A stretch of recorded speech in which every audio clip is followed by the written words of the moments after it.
Iya. Mula saka kuwi aja nganti ilang kaprayetanmu dijaga katentreme negara ana ing Amarta. Ya mesti to, Di. Kasih gadawa. Nah, yen ngono kuwi jenenge bekti marang wong tuwa mendem jero mikul dhuwur. Ya, Di.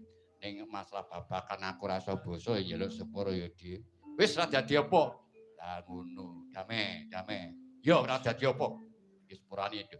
Wis tak ngapura. Loh, ana swara linduke apa iki?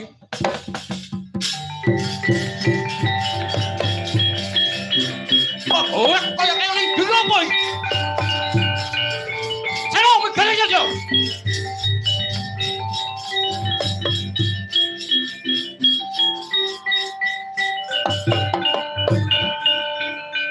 Wih, ana buta gedene sakmono.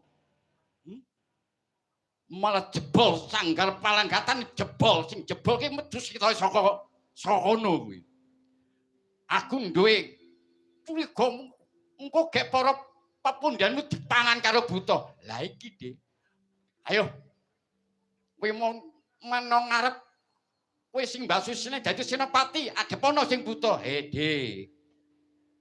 Sing dadi ketuai sapa? Aku apa Pak Dik? Ya aku. Lah nek sampean Pak Dik kuwi kudune wis ning ngarepe Pak Dik. Wis canom dhisik, ndang kok nek nganteni ana pon-pon Pak Dik sing maju. Wah, dadi apa,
Kodho sang Gatut Kaca inen mabakar gosuta tekap kira Kresna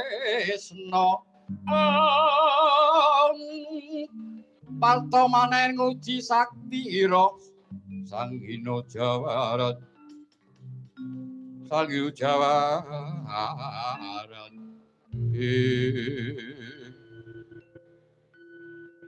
tawas padya buta mlebu ana ing negara Ngamarta. Ayo aku tekon, pepunden kono ngendi? Wah, iki ana sadrosing mencorong dadane. Gatut Kaca kowe arep. Lho, kowe wanuh karo jenengku. Ayo kowe arep piye karep apa? Aku ra nrimane pepundheku mati. Ayo kaya apa kasetenmu takno karo aku.